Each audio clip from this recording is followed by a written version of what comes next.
Hello, welcome back to another video on my thoughts on the current comic book market.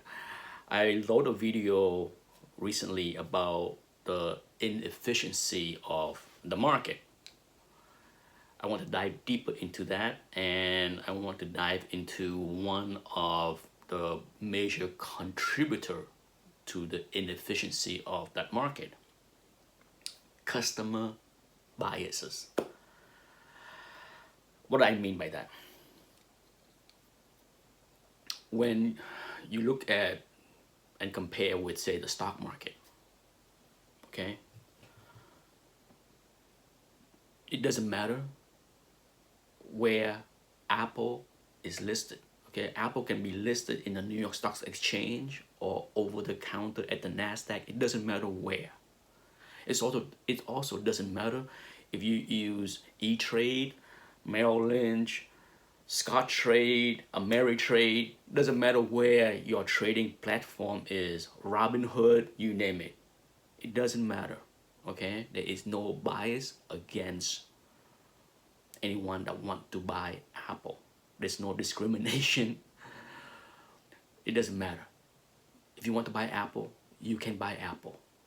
Now, there is customer biases against certain company, but the pool of people that trade stock is so big, so massive, that even if a segment of traders is against a certain company, it still won't matter. Okay, for example, if you are in the stock market, there are people that is against sin stocks. What is sin stocks? Tobacco, alcohol, guns. Okay, there are people that are like, I am anti those things. I will never invest in Philip Morris or any defense company that make weapons for war, or Constellation brand because they make alcohol and beer. I'm against those things. Yeah, there are people. There are even mutual funds that invest against those companies where they will never include any stock that is not socially responsible in their portfolio. Guess what? The market is so big, those companies don't need them. Don't like us, don't want us, don't need you. Okay? So that helped the stock market. There is the biases, if there is any in the stock market, have very little impact.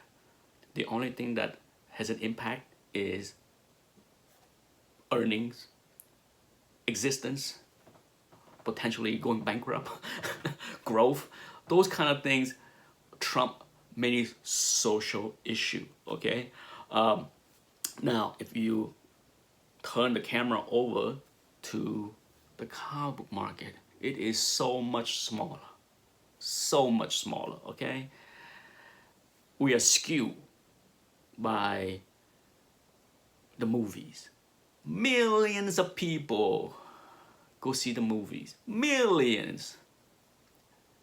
Tens of thousands of people, go to conventions. Well, guess what? 5 million people may bought tickets to see the Avengers movie, but I can wager that less than 10% are in the hobby. Okay, so it's and that's a generous number, even to throw out a wide-ass guess of 10% of the 5 million is in the hobby. It is so little correlation of how big the movie market is compared to how small the collecting community is. Same thing with conventions. San Diego Comic-Con, oh my god, 250,000 people. Yeah, and have you ever go? The last time I went in 2010, and it was a sea of people. The least less crowded area of the entire 2 or 3 floors was the comic dealer section. You can walk through it. I remember stopping at Bob Storm booth. I was the only one. The only one. And right next door to Bob Storm booth in 2010 was New Force Comic. No one was there. I was the only one between both booths. Okay, so I can tell you, there's a lot of people that love superheroes. Very few people collect. Okay, so that's one big problem. The samples, the sample, the amount of people that are in this hobby is not anywhere near the size of the stock market, the real estate market, you name it. It's very small. And then you have customer biases. Okay, when you have a small size, you throw in biases, then it just amp up the inefficiency of the market. What are those biases? You have people that will not buy CBCS, people that will not buy CGC, you have people that would not buy PGX. Okay, you have three camps of people that have loyalty to one of those three companies. You know how I feel about loyalty to any one of these companies. I can roll my eyes and move on to the next topic. And then you have also biases against where you're buying the book. There's people that would say, I will never buy from eBay. I will never buy from Heritage because the premiums are so high. For those, learn how to do math, okay? It's just simple math. They even put in the number for you, so I don't need to go there. I don't need to go down that rabbit hole of people that say, I can't deal with Heritage, the buyer premium is too high. Use math. Math is your friends there. Obviously, a lot of other people figured it out because Heritage don't need you if you stay away from them. And I'm no spokesperson for Heritage. I have no love for Heritage either, so I haven't bought or won anything from Heritage in 4 years. Regardless, you add in, people with loyalty to a certain brand. You add in people with loyalty to a certain location where they buy the books. Some people just buy books at the convention because they need to see the books in hand. Regardless, okay, there are just so many little biases with so many collectors. And you add that to the pool that is not very big, then you have inefficiency. Okay, you see why when you put something up for sale somewhere, not everybody that want that copy is gonna see it. Okay, you can put a book for sales on Instagram and you think that's gonna be enough. Anyone that sells on Instagram will tell you no. Instagram have a small sample size with a certain market. I don't sell enough on Instagram. I have tried to sell maybe a dozen things on Instagram, and the best I get from a DM was how low will you go kind of message. And it's not even an expensive book.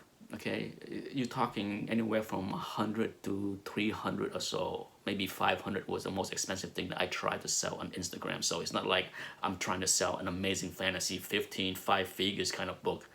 No, but listing a thing on eBay and Instagram or Facebook, that's nowhere near all the market that you can sell, right? I mean, you can list, if you want your book to have the broadest customer, you would have to hit every single place. You would have to list eBay, Comic Link, Instagram, Facebook, YouTube, you name it. You would have to hit every single avenue that you can find if you want everyone that want a copy of that book to see that book. Even then, it's no guarantee. Not everyone is online, okay? See, not everyone is online, and not everybody is comfortable buying something online because they worry about being scammed, they worry about bad shipping. So it's almost nearly impossible to hit all the customers for any book, okay, raw or in a slab. Okay, that's the reality of this market. It's nearly impossible. I don't want to say impossible because you know me, I hate using absolute term, but I think everyone will agree with me that no matter what, slab or raw, no matter where you put the books, you are never going to hit 100% of the potential customer. Okay, that's what make it so hard to sell a book on any given time and get the best price available. Okay, it's so, you know, unless you are in this hobby long enough to sell and sell often like I have, you don't really understand the difficulty. I mean, I'm used to it. It's not a big deal. I adjust my expectation to the market. I saw enough to know that, you know, many things will go for less than what I want. Something will surprise me on the upside, but in general, I don't shoot for the moon. It's a fun hobby for me to buy and sell and to be involved with the hobby, but make no mistake, I don't dream of riches here. I don't dream of, you know, making a living selling comic books. No. And that's it. Hopefully all that rambling makes some sense. Yeah? Thanks for watching. Bye-bye.